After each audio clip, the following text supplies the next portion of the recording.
ان کے ساتھ ایک الگ انداز سے خطاب کیا ہے. اب اگر قرآن مجید کا مطالعہ کریں تو قرآن یہود و نصارہ سے جس انداز سے بات کرتا ہے وہ طرز اور لب و لہجہ وہ نہیں ہے جس طرح سے مشرکین سے قرآن مجید کا کلام ہوتا ہے. اس میں ہم دو چیزیں خاص طور پہ اس نمایاں ہیں قرآن مجید کے جو ان سے اللہ تعالیٰ نے ان سے معاملات کیے ہیں یہود و نصارہ سے. ایک خاص بات تو یہ ہے کہ قرآن ان کو اہل کتاب کے لفظ سے تعبیر کرتا ہے، جبکہ مشرکین مکہ کو قرآن کافروں سے یا مشرک کے لفظ سے تعبیر کرتا ہے. تو ظاہر ہے کسی کو کتاب کی طرف منسوب کرنا اس میں اس کی تعظیم ہے، اکرام ہے. اگرچہ شرک کرتے تھے مگر اپنی نسبت شرک کی طرف نہیں کرتے تھے. تو قرآن مجید نے یہود و نصارہ سے خصوصیت کے ساتھ خطاب کیا، اور ان میں بھی پھر قرآن مجید نے جو یہود ہیں یہود ان کا تذکرہ بہت کیا ہے.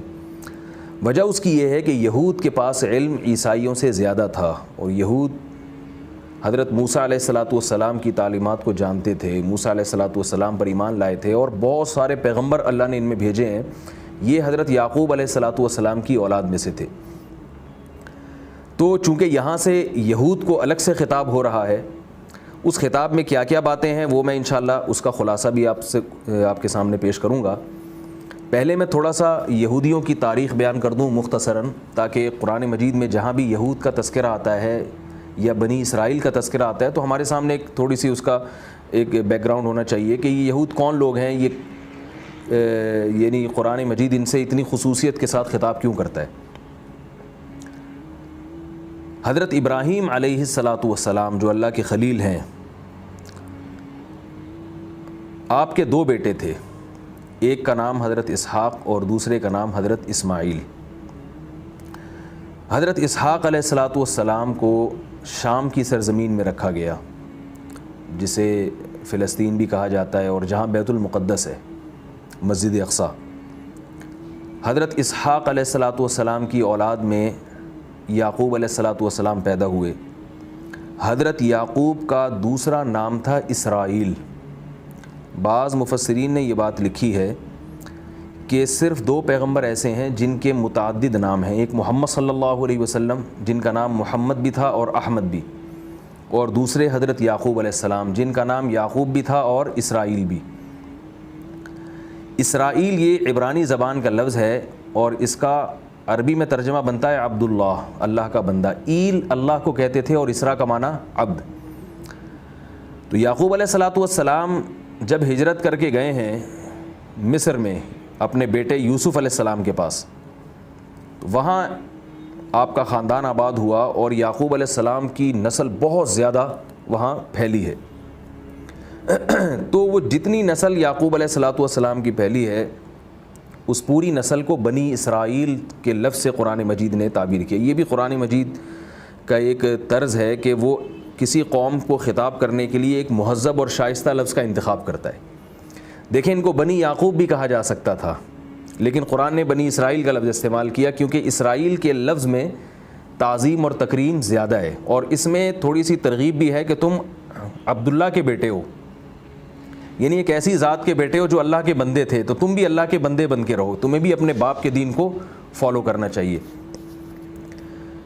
تو ابراہیم علیہ السلام کے جو دو بیٹے تھے، ایک اسماعیل علیہ السلام، دوسرے حضرت اسحاق علیہ السلام. اسحاق علیہ السلام کی اولاد میں یعقوب علیہ السلام جن کو اسرائیل کہا جاتا ہے، ان کی اولاد میں یوسف علیہ السلام.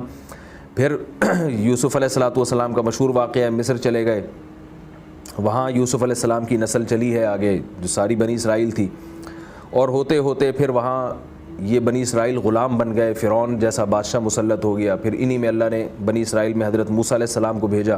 ان نبی کی معیت میں اللہ نے بنی اسرائیل کو حکم دیا کہ تم بیت المقدس پہ حملہ کرو، کیونکہ اللہ تعالیٰ نے تمہیں اپنے خاص فضل سے فرعون سے نجات دے دی ہے. بنی اسرائیل کو یہ حکم نہیں دیا گیا کہ تم فرعون کے خلاف جہاد کرو، کیونکہ بہت کمزور تھے، لڑنے کی ان میں طاقت نہیں تھی. تو اللہ تعالیٰ کسی کو اس کی طاقت سے زیادہ کا مکلف نہیں بناتے. فرعون کو اللہ نے اپنی طاقت اور قدرت سے سمندر میں غرق کر دیا اور بنی اسرائیل کو نجات دی. لیکن اب حکم ہوا کہ اب خود بھی کچھ کرو. مشہور واقعہ ہے قرآن مجید میں، انشاءاللہ ہم تفصیل سے پڑھیں گے اس کو. تو انکار کر دیا، پھر وادی تیہ میں ساری زندگی گزار دی انہوں نے، 40 سال تک گھومتے پھرتے رہے. موسیٰ علیہ السلام کا انتقال ہو گیا، اس کے بعد ایک نئے نبی آئے، انہوں نے حکم دیا. تو جب انہوں نے جہاد کیا تو زیادہ تر بھاگ گئے میدان چھوڑ کے، کچھ لوگ رہ گئے. تو جو تھوڑے سے لوگ رہ گئے تھے طالوت کے مقابلے میں، طالوت کی معیت میں، امارت میں جالوت سے مقابلہ تھا. جو تھوڑے سے لوگ رہ گئے تھے ان تھوڑے سے لوگوں میں حضرت داؤد بھی تھے جنہوں نے بہت بہادری سے مقابلہ کیا اور کافروں کے جو سردار تھا، پہلوان تھا جالوت، اس کو قتل کیا. تو قرآن مجید میں اللہ نے فرمایا کہ ہم نے داؤد کو نبوت بھی عطا کر دی اور خلافت بھی، حکومت بھی دے دی اور علم بھی دے دیا. تو یہاں داؤد علیہ السلام کو حکومت ملی، انہوں نے بیت المقدس پہ قبضہ کیا اور خلافت قائم کی، اور بنی اسرائیل پھر ان کی معیت میں جہاد کرتے تھے اور پوری دنیا پر بنی اسرائیل کی حکومت کا غلبہ ہوتا چلا گیا. یہاں اللہ تعالیٰ نے بنی اسرائیل کو عزت دی اور ان کو حکومت بھی دی. داؤد علیہ السلام کی اولاد میں سلیمان علیہ السلام، ان کی بہت اولاد اللہ نے داؤد علیہ السلام کو دی تھی، ان میں سلیمان علیہ السلام. داؤد علیہ السلام کے انتقال کے بعد وہی جہاد حضرت سلیمان علیہ السلام نے کیا اور بنی اسرائیل کی حکومت کو اور زیادہ وسیع کر دیا. تو یہ سارے وہ پیغمبر ہیں جو بنی اسرائیل میں گزرے ہیں، جو مشہور پیغمبر جن کے نام میں نے آپ کو بتایا. انہی پیغمبروں میں حضرت زکریا علیہ السلام ہیں اور الیاس علیہ السلام ہیں. تو یہ بنی اسرائیل کے مشہور پیغمبر ہیں. حضرت عیسیٰ علیہ السلام تک یہ لوگ حق پر تھے، لیکن شرارتیں بھی کرتے رہتے تھے، بد اعمالیاں ان میں بہت تھیں، مگر عقیدے کی خرابی نہیں تھی. لیکن انہوں نے چونکہ حضرت عیسیٰ علیہ السلام کی نبوت کا انکار کیا تو اب یہاں آ کے ان میں عقیدے کی خرابی پیدا ہوئی کہ ایک وقت کے پیغمبر جن کے نبی ہونے پر اللہ نے اتنے سارے معجزات قائم کر دیے تو ان نبی کا انکار کیوں کیا انہوں نے. پھر محمد صلی اللہ علیہ وسلم کا بھی انکار کیا.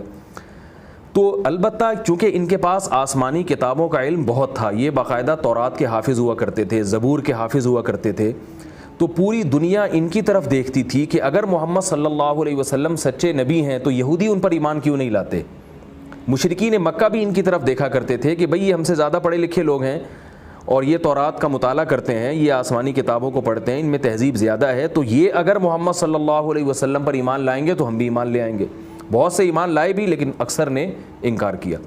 تو قرآن مجید اب یہاں سے خاص خطاب بنی اسرائیل سے شروع کرتا ہے اور آیت نمبر 30 سے لے کر 140 تک صرف اہل یہود ہی سے خطاب ہے کہ ان نعمتوں کے شکر کا تقاضا یہ ہے کہ تم ہمارے اس پیغمبر پر ایمان لاؤ، اور اس پیغمبر پر ایمان لانے سے کیا فائدہ ہوگا کہ تمہارا ایمان بھی مقبول ہوگا اور تمہیں دیکھ کر جو لوگ ایمان لائیں گے تو اس کا ثواب بھی اللہ تعالیٰ تمہیں عطا فرمائیں گے. اور اگر تم ان پر ایمان نہیں لائے تو جیسے تم گمراہ قرار پاؤ گے تو تم آگے لوگوں کی گمراہی کا ذریعہ اور سبب بھی بنو گے، اور جو بھی گمراہی کا ذریعہ اور سبب بنتا ہے وہ خود اس گمراہی میں برابر اور اس گناہ میں برابر کا شریک ہوتا ہے. تو یہاں سے یہ خطاب شروع ہو رہا ہے. فرمایا یا بنی اسرائیل اذکروا نعمتی التی انعمت علیکم، اے بنی اسرائیل اذکروا نعمتی التی، میری اس نعمت کو یاد کرو، انعمت علیکم، جو نعمت میں نے تم پر کی، وَأَوْفُوا بِعَهْدِي، اور میرے عہد کو پورا کرو، میرے معاہدے کو پورا کرو. اوفی بعہدکم، میں بھی تمہارے معاہدے کو پورا کروں گا. وہ معاہدہ کیا ہے اس کا تذکرہ میں کرتا ہوں. وَإِيَّايَ فَارْهَبُونَ، اور صرف مجھی سے ڈرو.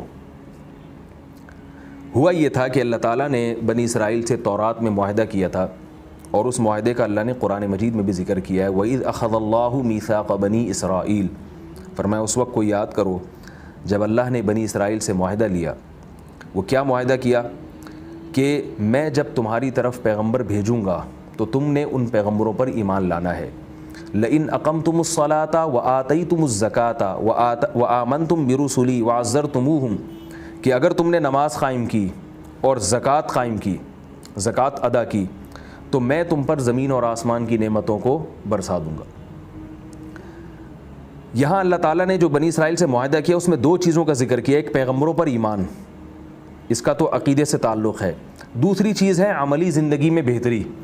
اس عملی زندگی میں نماز اور زکوٰۃ کا ذکر کیا ہے، اس لیے کہ یہ نماز اور زکوٰۃ مذہب کا ایک ایسا یعنی دین کا ایک شعبہ ہے کہ اس کے بغیر مذہب مکمل نہیں ہوتا.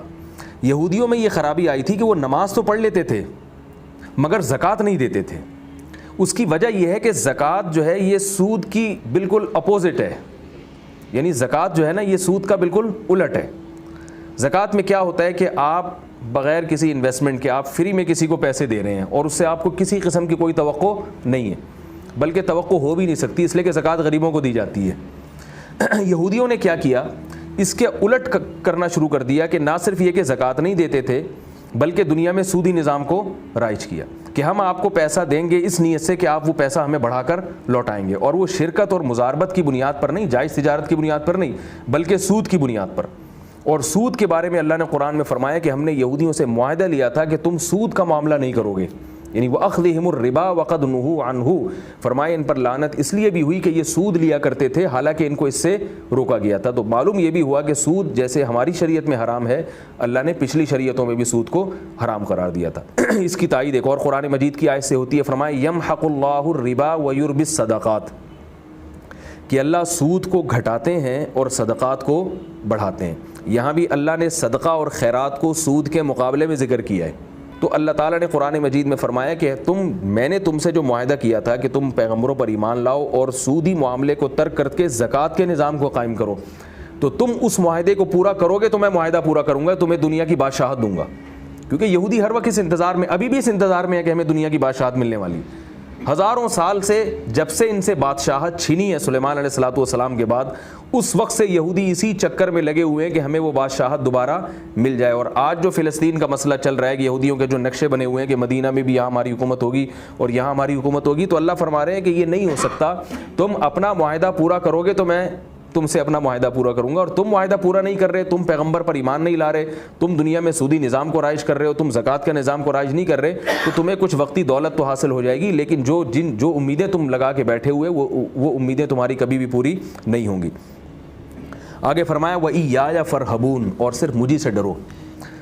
یہ اس لیے فرمایا کہ یہود و نصارہ کے جو علماء تھے، احادیث سے یہ بات ثابت ہے، تاریخ سے یہ بات ثابت ہے، وہ لوگوں سے مال لینے کے لیے تورات کی غلط تشریحات کیا کرتے تھے۔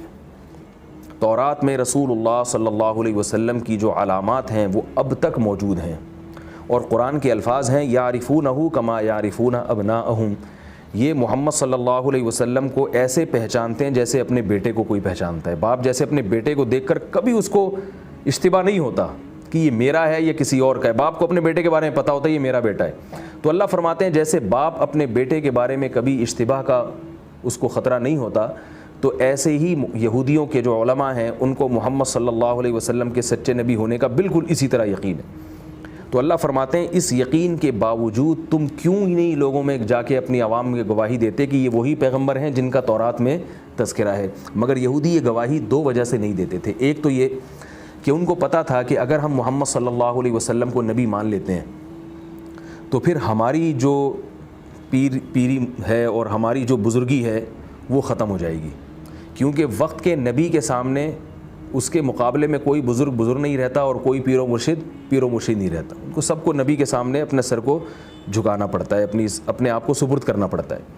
دوسرا ان کو ڈر یہ تھا کہ یہ جو ابھی ہمارے جو ہدیے اور نذرانے ہمیں لوگوں سے وصول ہو رہے ہیں تو اس سے کیا ہوگا کہ لوگ خلاف ہو جائیں گے، اور جو ہدایہ اور نذرانے آ رہے ہیں جیسے قرآن مجید میں ایک دوسرے مقام پر آتا ہے لَيَأْكُلُونَ أَمْوَالَ النَّاسِ بِالْبَاطِلِ إِنَّ كَثِيرًا مِّنَ الْأَحْبَارِ وَالرُّهْبَانِ لَيَأْكُلُونَ أَمْوَالَ النَّاسِ بِالْبَاطِلِ، کہ ایمان والو بہت سارے یہود و نصارہ کے روحانی پیشوا ایسے ہیں جو لوگوں کا مال ناحق طریقے سے کھاتے ہیں، ان کو غلط تعلیمات دیتے ہیں تاکہ ان کے ہدیے اور نذرانے وصول ہوتے رہیں۔ تو ان کو یہ ڈر تھا کہ ہم اگر یہ حق بات کریں گے تو یہ ہمارے ہدایہ اور نذرانے ختم ہو جائیں گے۔ تو اللہ نے ان سے خطاب کیا وَإِيَّايَ فَارْهَبُونِ، کہ تم صرف مجھے سے ڈرو، وَآمِنُوا بِمَا أَنزَلْتُ، یعنی لوگوں سے نہ ڈرو، وَآمِنُوا بِمَا أَنزَلْتُ، اور جو کتاب میں نے نازل کی ہے قرآن کی شکل میں، جیسے تم تورات پر ایمان لاتے ہو، زبور پر ایمان لاتے ہو، بالکل اسی طرح اس قرآن پر بھی ایمان لاؤ، مُصَدِّقًا لِمَا مَعَكُمْ۔ اور بڑی بات یہ ہے کہ ایسا نہیں ہے کہ اس قرآن پر ایمان لانے سے تمہیں اپنی کتابوں پر ایمان کو چھوڑنا پڑ جائے، بلکہ اس قرآن کے مضامین بالکل وہی ہیں جو تورات اور انجیل کے مضامین ہیں۔ ایسی صورت میں تو ایمان لانا تمہارے لیے آسان ہے، اس لیے کہ یہ وہی بات کر رہی ہے جو تورات اور انجیل باتیں کیا کرتی تھی، جو تورات اور انجیل کی تعلیمات ہیں، کیونکہ وہ بھی اللہ کا کلام، یہ بھی اللہ کا کلام۔ تو جب تمہیں ایسی بات کے ایمان کا مکلف کیا جا رہا ہے کہ جو تمہاری اپنی کتابوں کے خلاف نہیں ہے، تو پھر تو کون سی چیز ہے جو رکاوٹ بن رہی ہے؟ یا تو ایسا ہوتا ہے کہ اس کی تعلیمات اس کی تعلیمات کے بالکل اپوزٹ ہوتی، تو تم مخمصے میں پڑ جاتے کہ ہم موسیٰ کو مانیں یا محمد صلی اللہ علیہ وسلم کو مانیں۔ تو اللہ فرما رہے ہیں کہ جو محمد صلی اللہ علیہ وسلم کو مانے گا وہی موسیٰ علیہ السلام کو مانے گا، کیونکہ دونوں کی تعلیمات میں کوئی فرق نہیں ہے، جو بنیادی تعلیمات ہیں عقائد سے جن کا تعلق ہے۔ تو فرمایا آمنوا بما انزلت، ایمان لاؤ پر جو میں نے نازل کی، مصدقا لما معکم، یہ کتاب تصدیق کرتی ہے لما، اس کتاب کی، معکم جو تمہارے پاس موجود ہے، اس کی باتوں کی تصدیق کرتی ہے، ولا تکونوا اول کافر بھی، اور نہ ہو جاؤ اس کتاب کے انکار کرنے والوں میں سے پہل کرنے والے، یعنی اس کے تم اگر انکار کرو گے تو تمہارے انکار کی وجہ سے دوسری قومیں بھی انکار کریں گی، تو پہلے منکر کون قرار پاؤ گے؟ تم، اور جو جس گناہ میں پہل کرتا ہے وہ بعد والوں کا بھی ذمہ دار ہوتا ہے۔ تو ایسا مت کرو کہ تم کفر کی بنیاد رکھنے والوں میں تمہارا شمار ہو جائے، دوسری قوم اگر انکار کرے گی تو وہ صرف کافر کہلائے گی، اور تم اگر انکار کرو گے تو کافروں میں پہل کرنے والے کہلاؤ گے، برائی میں پہل کرنے والے کہلاؤ گے۔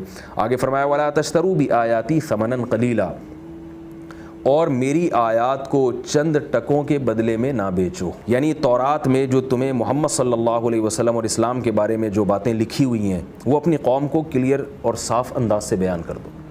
اگر تمہیں یہ ڈر ہے کہ وہاں سے نذرانے اور ہدیے آنا بند ہو جائیں گے تو اس کی پرواہ نہ کرو، کیونکہ اپنے نذرانے اور ہدایہ کے چکر میں اور اس لالچ میں لوگوں کے سامنے صاف بات نہ کرنا، یہ اللہ کی آیات کو بیچنے کے مترادف ہے، کہ اگر وہ اللہ کی تعلیمات کو صحیح طرح سے بیان کرتے، اس کے بدلے میں اللہ کی طرف سے ان کو جو اجر ملتا وہ اجر بہت زیادہ ہوتا، لیکن وہ کیا کرتے تھے؟ دنیا کی دولت جو ختم ہونے والی ہے اس دولت کے بدلے میں وہ اس اجر سے محروم ہو جاتے تھے، اس لیے اللہ نے اتنی بڑی دولت کو بھی چند ٹکوں سے ثمناً قلیلا سے اللہ نے تعبیر کیا۔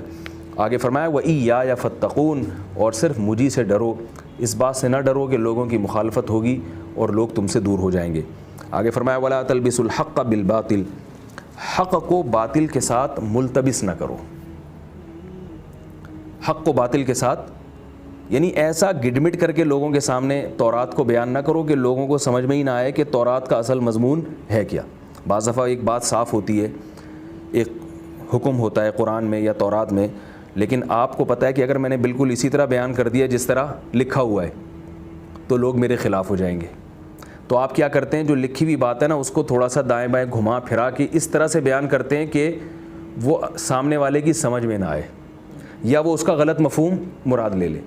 تو یہ ہے حق کو باطل کے ساتھ ملتبس کر دینا، جبکہ اللہ نے جو آسمانی کتابیں نازل کی ہیں وہ حق اور باطل کو بالکل ایک دوسرے سے الگ کر دیتی ہیں۔ جیسے قرآن مجید میں آتا ہے تبارک الذی نزل الفرقان علی عبدہ، فرمائے وہ ذات بہت برکت والی ہے جس نے فرقان نازل کیا اپنے بندے پر۔ فرقان کا معنی حق اور باطل میں فرق کرنے والی، کھول کھول کے بالکل جدا کرنے والی، دودھ کا دودھ اور پانی کا پانی کرنے والی۔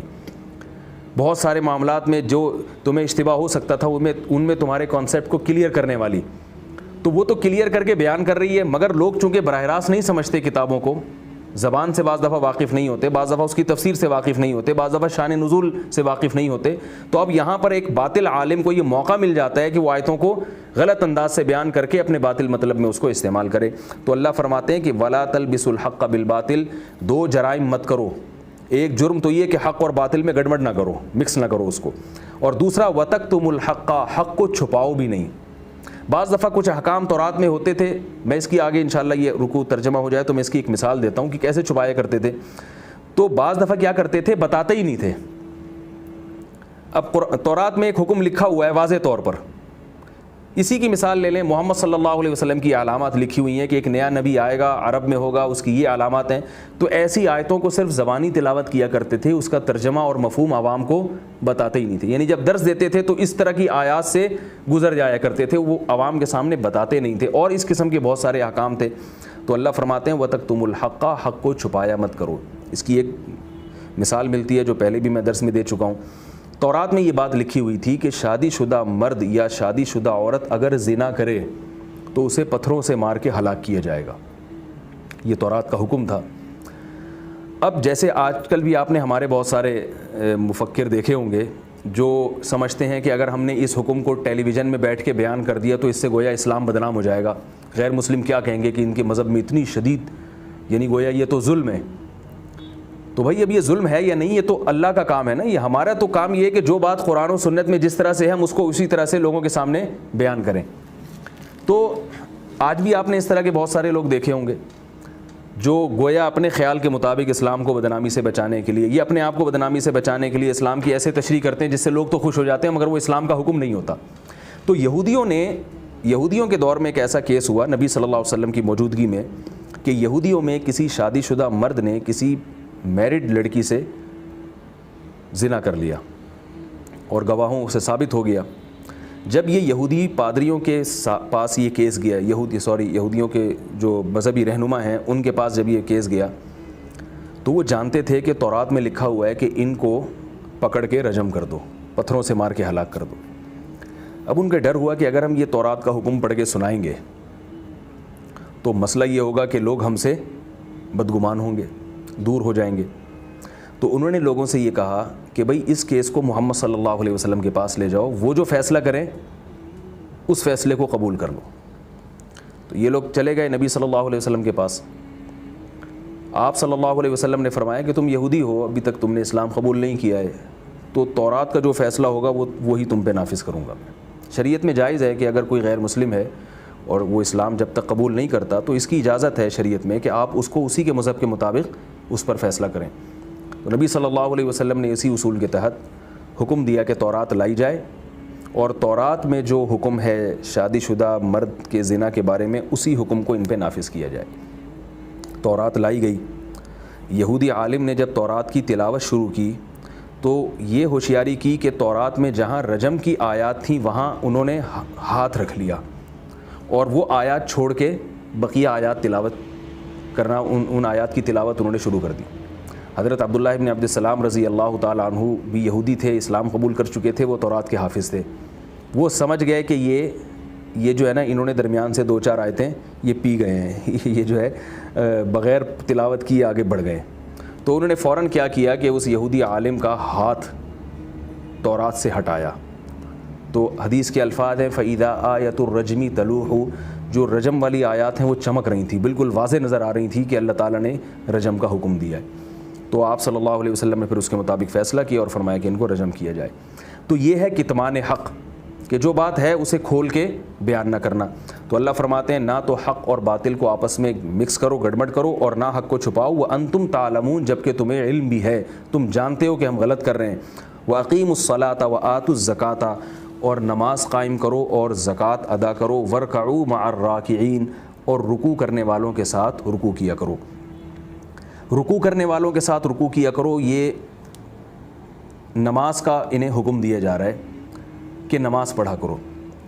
سوال یہ پیدا ہوتا ہے کہ نماز کا حکم صرف رکوع کا تذکرہ کیوں کیا جا رہا ہے؟ خالی رکوع تو کوئی عبادت نہیں ہے کہ آپ صرف جا کے رکوع کر لیں کسی کے ساتھ مل کے، تو یہ تو کوئی عبادت نہیں ہے. تو علماء نے اس میں حکمت یہ بیان کی ہے کہ یہودیوں کی جو نماز تھی اس میں رکوع نہیں تھا، قیام تھا اور سجدہ تھا. تو جبکہ مسلمانوں کو جو نماز دی گئی اس میں رکوع بھی تھا. یہ اس امت کی ایک امتیازی حیثیت ہے. تو اللہ تعالیٰ نے فرمایا کہ اب وہ نماز جو تمہاری نماز تھی وہ منسوخ ہو گئی ہے. اب جیسے دوسرے لوگ رکوع والی نماز ادا کر رہے ہیں، تم بھی ان کے ساتھ جا کے جماعت میں شریک ہو کے ان کے ساتھ رکوع کیا کرو. مراد صرف رکوع نہیں ہے بلکہ پوری نماز ہے، اور مطلب جماعت کے ساتھ نماز پڑھا کرو، اسلام قبول کرو، اور جیسے جماعت کا ایک نظام قائم ہو گیا ہے اسی نظام کا حصہ بن کر انہی مسلمانوں کی صفوں میں شامل ہو کر تم نماز پڑھا کرو. أَتَأْمُرُونَ النَّاسَ بِالْبِرِّ وَتَنْسَوْنَ أَنفُسَكُمْ، آگے فرمائے یہ کیسی عجیب بات ہے کہ تم لوگوں کو نیکی کا حکم کرتے ہو، وَتَنْسَوْنَ أَنفُسَكُمْ، اور خود اپنے آپ کو بھول جاتے ہو. وَأَنْتُمْ تَتْلُونَ الْكِتَابَ، جبکہ تم تورات کی تلاوت بھی کرتے ہو. تورات میں یہ بات لکھی ہوئی ہے کہ جو لوگوں کو نیکی کا حکم کرے اور خود اس پر عمل نہ کرے تو وہ بہت برا شخص ہے اور اس کی یہ حرکت بہت بری ہے. ہوتا یہ تھا کہ یہود و نصارہ میں اس کی بھی ایک عادت تھی، ان کے علماء بہت ساری چیزیں لوگوں کو بتایا کرتے تھے صرف تورات کا حکم سمجھ کے، مگر خود اس پر عمل نہیں کرتے تھے. اور اس آیت کا ایک شان نزول بھی ہے. کچھ یہودی گھرانے ایسے تھے جنہوں نے اسلام قبول کیا. اب جب انہوں نے اسلام قبول کیا تو مذہبی رہنماؤں نے ان کو کہا کہ بھئی تم نے اسلام قبول کیا، محمد صلی اللہ علیہ وسلم پر تم ایمان لائے، ہم جانتے ہیں کہ تم بالکل درست کر رہے ہو اور تم اس پر قائم رہو، لیکن ہماری کچھ مجبوریاں ہیں جس کی وجہ سے ہم اسلام قبول نہیں کر سکتے. آج بھی ایسا ہوتا ہے، بہت سارے بعض غیر مسلم تو میرے علم میں ہیں کہ جنہوں نے اسلام قبول کیا ہے اور ان کے گھر والے مطمئن ہیں کہ آپ نے قبول کیا، ہم جانتے ہیں کہ اسلام اچھا مذہب ہے مگر ہم کسی مجبوری سے قبول نہیں کر سکتے. میرا بھی اس طرح کے لوگوں سے واسطہ پڑا ہے. پچھلے سال ایک سکھ خاتون کا فون آیا میرے پاس کہ میری سسٹر نے اسلام قبول کر لیا اور میں بہت خوش ہوں اس سے کہ میری سسٹر نے اسلام قبول کر لیا اور باقی اچھا مذہب ہے. تو میں نے ان سے کہا کہ جب آپ کو اتنا اچھا لگ رہا ہے تو آپ بھی قبول کر لیں. تو وہ کہنے لگی نہیں میں قبول نہیں کر سکتی, بس میں اپریشیٹ کرتی ہوں کہ میری سسٹر نے اسلام قبول کیا. تو یہود میں بھی یہ تھا کہ بعض ان میں ایسے معتدل تھے جو دوسروں کو تو اپریشیٹ کرتے تھے کہ تم نے اسلام قبول کیا, تم اچھا کر رہے ہو, لیکن خود نہیں کرتے تھے اور خود کہتے تھے ہماری مجبوریاں ہیں, خاندانی رسم و روایات ہیں. تو اللہ نے ایسے موقع پر ان سے خطاب کیا, فرمایا تأمرون الناس بالبر, یہ کیسی بات ہے کہ تم دوسروں کو تو محمد صلی اللہ علیہ وسلم پر ایمان لانے کا حکم دے رہے ہو, وتنسون انفسکم, لیکن اپنی ذات کو بھول رہے ہو. اتأمرون الناس بالبر وتنسون انفسکم وانتم تتلون الکتاب, تم کتاب کی تلاوت بھی کرتے ہو, افلا تعقلون, تو کیا تم عقل سے کام نہیں لیتے. یہ کیسی بات ہے, ان کو ترغیب دے رہے ہو اور خود اس پر عمل نہیں کر رہے. فرمایا واستعینوا بالصبر والصلاۃ, اور صبر اور نماز کے ذریعے مدد طلب کرو. وانھا لکبیرۃ الا علی الخاشعین, اور یہ نماز بہت مشکل ہے سوائے ان لوگوں پہ جن کے دل میں خشوع ہے. الذین یظنون انہم ملاقو ربہم, یہ وہ لوگ ہیں جو یہ یقین رکھتے ہیں کہ ان کی اپنے رب سے ملاقات ہونے والی ہے. وانہم الیہ راجعون, اور اپنے رب کی طرف لوٹ کر جانے والے ہیں. اب یہاں اہل یہود کو بتایا جا رہا ہے کہ تم جو ایمان نہیں لا رہے اور اسلام قبول نہیں کر رہے, تو اس کی جو وجہ ہے, جو بیماری ہے, جو مرض ہے جس کی وجہ سے یہ سب کچھ ہو رہا ہے, اس مرض کا علاج ہے صبر اور نماز میں. مفسرین نے لکھا ہے وہ مرض تھا حب مال اور حب جاہ, دولت کی محبت اور عزت کی محبت, کہ اگر ہم ایمان لے آتے ہیں, یہودیوں کے جو بڑے تھے, تو پیسہ بھی جائے گا, کیونکہ نبی صلی اللہ علیہ وسلم تو ایک تو سود کے خلاف ہیں, اوپر سے زکوٰۃ کا نظام کہ اس میں تو صدقات و خیرات کی ترغیب ہے, اور یہ ناحق طریقے سے جو لوگوں سے ہم ہدایہ وصول کر رہے ہیں یہ بھی چلے جائیں گے. تو پیسہ بھی گیا, اور یہودیوں کو پیسوں سے کتنی محبت ہے یہ اگر اس وقت کسی کو سمجھ میں آئے نہ آئے, آج تو ساری دنیا جانتی ہے کہ وہ پیسے کو انہوں نے باقاعدہ خدا بنایا ہوا ہے. تو پیسہ بھی جائے گا, اور دوسری چیز عزت میں کمی آ جائے گی. ابھی پوری دنیا ہمیں زیادہ تعلیم یافتہ سمجھتی ہے, اور عرب کے جو بدو ہیں جن کے بارے میں امی ہیں, نہ لکھنا جانتے ہیں نہ پڑھنا جانتے ہیں, تو ہم انہی امیوں میں پیدا ہونے والے ایک امی نبی کو اپنا مقتدا اور رہبر بنا لیں, تو اس کا نتیجہ یہ نکلے گا کہ یعنی یہ ذہنی طور پر قبول کرنا ان کے لیے بہت مشکل تھا کہ آج تک ہم جن کو ان پڑھ سمجھتے رہے, آج انہی کو ہم سب سے زیادہ علم والا سمجھنا شروع کر دیں اور انہی سے علم حاصل کرنا شروع کر دیں, تو وہ ذہنی طور پر اس کے لیے تیار نہیں ہوتے تھے, اس میں اپنی بے عزتی محسوس کرتے تھے. تو یہ دو چیزیں ہوئیں کہ ایک عزت کا شوق, بڑا بننے کا شوق, اور دوسری دولت کی لالچ. تو قرآن مجید نے دو چیزیں بتائی ہیں کہ تم ان پر عمل کرو گے تو تمہارے اندر سے یہ دو بیماریاں نکل جائیں گی, اور جب یہ دو بیماریاں نکلیں گی تو تمہارے لیے محمد صلی اللہ علیہ وسلم کی تعلیمات پر عمل کرنا آسان ہو جائے گا. ایک بیماری کیا ہے, واستعینوا بالصبر. دولت کی محبت انسان میں کیوں ہوتی ہے؟ اس لیے کہ دولت سے آپ کی ساری خواہشات پوری ہوتی ہیں. غریب آدمی جو چاہتا ہے وہ کر نہیں سکتا, اور امیر آدمی جو چاہتا ہے وہ پیسے کے بلبوتے پر کر لیتا ہے. خواہشات کی تکمیل. تو اللہ فرماتے ہیں صبر کرنا سیکھو مصیبتوں پہ, مشکلات پہ. اس سے کیا ہوگا, تمہارے اندر خواہشات کو کچلنے کا جذبہ پیدا ہوگا. ہم روزہ کیوں رکھتے ہیں, اس میں صبر سکھایا جاتا ہے. بعض لوگ ہوتے ہیں 24 گھنٹے کھاتے رہتے ہیں, وہ کسی چیز سے ڈاکٹر ان کو پرہیز بتاتا ہے, ان سے پرہیز نہیں ہوتا. روزہ ہم رکھتے ہیں, اس سے کیا, صبر کی ہمارے اندر ایک صفت پیدا ہوتی ہے. تو اللہ اہل یہود سے خطاب کر رہے ہیں کہ تم صبر کا مادہ اپنے اندر پیدا کرو. صبر عربی میں لغوی مطلب اس کا ہوتا ہے, صبر کا مطلب ہے روکنا. جو پہلے زمانے میں ایسا ہوتا تھا کہ مرغی کو باندھا جاتا تھا اور پھر اس کو نشانے بازی سیکھی جاتی تھی. اس کو اسلام نے منع کیا, رسول اللہ صلی اللہ علیہ وسلم نے اس عمل سے منع کیا کہ بھئی اس طرح جانور کو نشانے بازی بنانا یہ ظلم ہے. لیکن اس مرغی کو عربی میں مسبورہ کہتے تھے, صبر والی, یعنی مسبورہ کا مطلب بندھی ہوئی. تو صبر کا مطلب کیا ہوا, باندھنا, بریک لگانا. ہم کسی کو کسی رسی سے جب باندھ دیتے ہیں تو وہ ہل نہیں سکتا, چل نہیں سکتا, جہاں وہ جانا چاہتا ہے جا نہیں سکتا. تو جب بھی ہمارا کسی خواہش کو پورا کرنے کا دل چاہتا ہے تو ہم اگر وہاں بریک لگا دیں, اس بریک لگانے کو اور اپنے آپ کو باندھ لینے کو صبر سے تعبیر کیا جاتا ہے کہ یہ بھی باندھنے کا عمل ہو رہا ہے گویا. تو اللہ فرماتے ہیں کہ تم صبر کے ذریعے اللہ کی مدد طلب کرو. یعنی تم جب صبر کرنا سیکھو گے, خواہشات پہ کنٹرول کرو گے, تو تمہارے اندر پیسے کی محبت نکلے گی. جب محبت نکلے گی تو تمہیں اس سے کوئی غرض نہیں ہوگا کوئی مجھے ہدیہ دے رہا ہے یا نہیں دے رہا ہے, میں تو وہ کروں گا جس پہ میرا رب راضی ہے. زیادہ زیادہ ہدیے آنا بند ہو جائیں گے، پیسے آنا بند ہو جائیں گے، تو یہی ہوگا نا کہ میرا کھانے کی کا معیار گر جائے گا، میں جو چیزیں کھانا چاہتا ہوں وہ کھا نہیں سکوں گا، میرے لباس اور پوشاک کا معیار گر جائے گا، رہائش کا معیار گر جائے گا، تو گر جائے، تھوڑا سا صبر کرنا سیکھو، تھوڑا سا اپنے نفس پہ کنٹرول کرنا سیکھو۔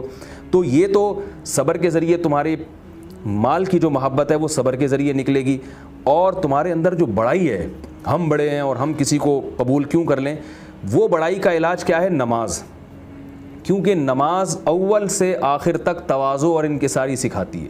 آپ اللہ اکبر کہتے ہیں، یہ اللہ سب سے بڑا ہے، کیا مطلب؟ میں بڑا نہیں ہوں، الحمدللہ رب العالمین، تمام تعریفیں اللہ کے لیے، میں قابل تعریف نہیں ہوں۔